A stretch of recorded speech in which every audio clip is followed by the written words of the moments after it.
Cet épisode a été créé à partir de l'anglais en utilisant l'intelligence artificielle.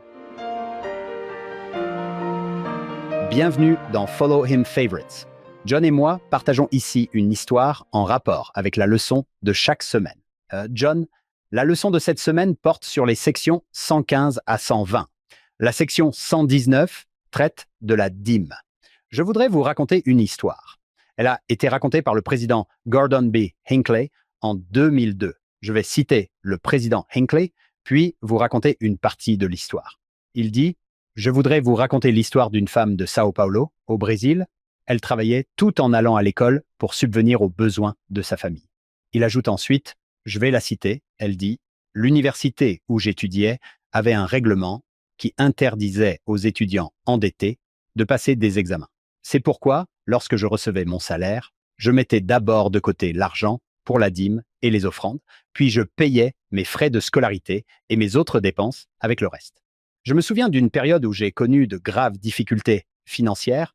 C'était un jeudi, le jour où je recevais mon salaire. En calculant mon budget mensuel, je me suis rendu compte que je n'aurais pas assez d'argent pour payer à la fois ma dîme et mes frais universitaires. Ces frais de scolarité. Je devais faire un choix. Les examens bimensuels commençaient la semaine suivante, et si je ne passais pas l'examen, elle ne pourrait pas passer l'examen. Si elle n'avait pas payé, je perdrais toute l'année scolaire. J'étais dans une grande agonie. J'avais mal au cœur, je devais prendre une décision douloureuse et je ne savais pas quoi faire. Elle m'a dit que j'avais le choix. Allais-je payer ma dîme et risquer de ne pas obtenir les crédits scolaires? Elle m'a dit que ce sentiment m'avait rongé l'âme et m'avait accompagné jusqu'au samedi.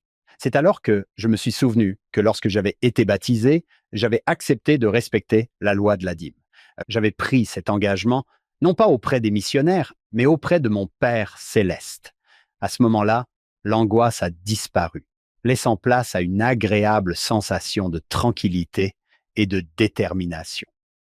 Ce soir-là, j'ai prié. J'ai demandé à mon Père céleste de me pardonner mon indécision. Le dimanche, avant le début de la réunion de Sainte-Seine, j'ai contacté l'évêque et c'est avec grand plaisir que j'ai payé ma dîme et mes offrandes. Wow! C'était un jour spécial. Je me sentais heureuse et en paix avec moi-même et avec notre Père céleste. John, j'aime cette partie. J'aime ce qu'elle dit là, car même si rien ne se passe, elle dit qu'elle est heureuse et en paix.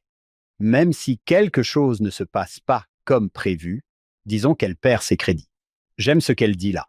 Le lendemain, j'étais dans mon bureau, j'essayais de trouver un moyen de pouvoir passer le test qui commencerait mercredi, donc c'était lundi.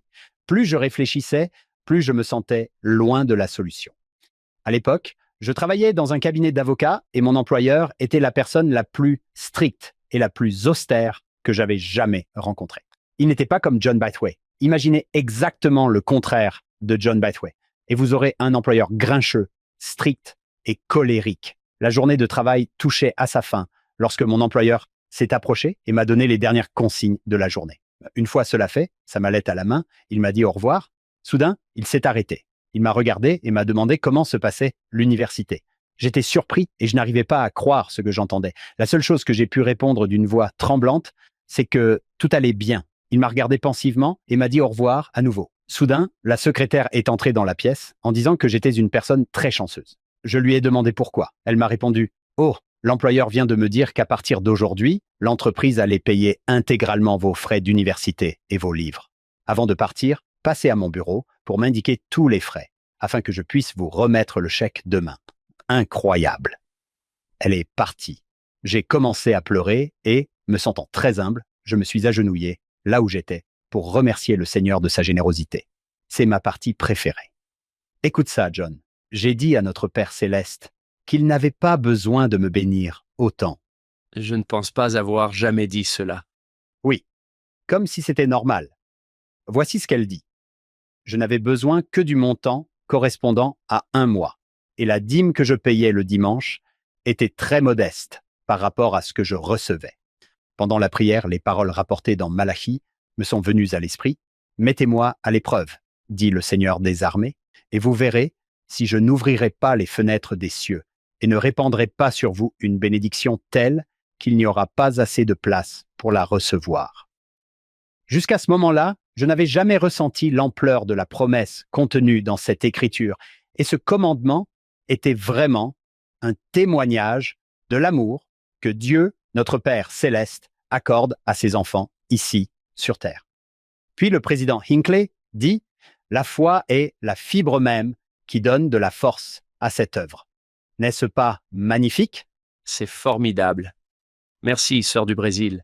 Il n'y a pas qu'une seule histoire comme celle-là. Il y en a des centaines d'histoires de personnes qui prennent au sérieux la promesse de Malachi. Mettez-moi à l'épreuve maintenant et observez. Oui, John, dans cette Église, nous croyons sincèrement que la dîme est une bénédiction pour celui qui la paie. Le Seigneur dit « Je n'ai pas besoin de la dîme, c'est vous qui en avez besoin. » Et je vais vous dire, pour ma part, j'ai besoin de ce contrôle sur ma vie chaque mois, sans jeu de mots. Mais j'ai vraiment besoin de ce contrôle sur ma vie chaque mois.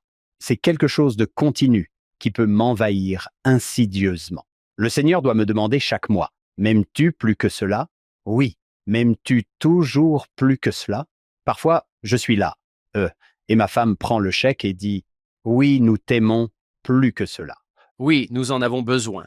Pour certaines personnes, cela peut sembler étrange, mais je pense que la dîme est l'un des commandements les plus faciles à respecter, car il s'agit simplement d'un calcul mathématique simple. Il suffit de le faire tout de suite. J'en ai aussi le témoignage. J'ai besoin des bénédictions, et cela a toujours bien fonctionné. Oui, je pense aussi. Quand le Seigneur a regardé Pierre et lui a dit « M'aimes-tu plus que cela? M'aimes-tu plus que ceci? » Oui, Ces poissons? Oui, je t'aime. Nous espérons que vous vous joindrez à nous pour notre podcast complet. Il s'appelle Follow Him. Vous pouvez l'écouter partout où vous écoutez des podcasts. Nous sommes avec le docteur Alex Beau dans les sections 115 à 120. Personne ne connaît l'histoire de l'Église comme Alex Beau, alors rejoignez-nous pour cela et revenez ici la semaine prochaine. Nous ferons un autre Follow Him Favorite.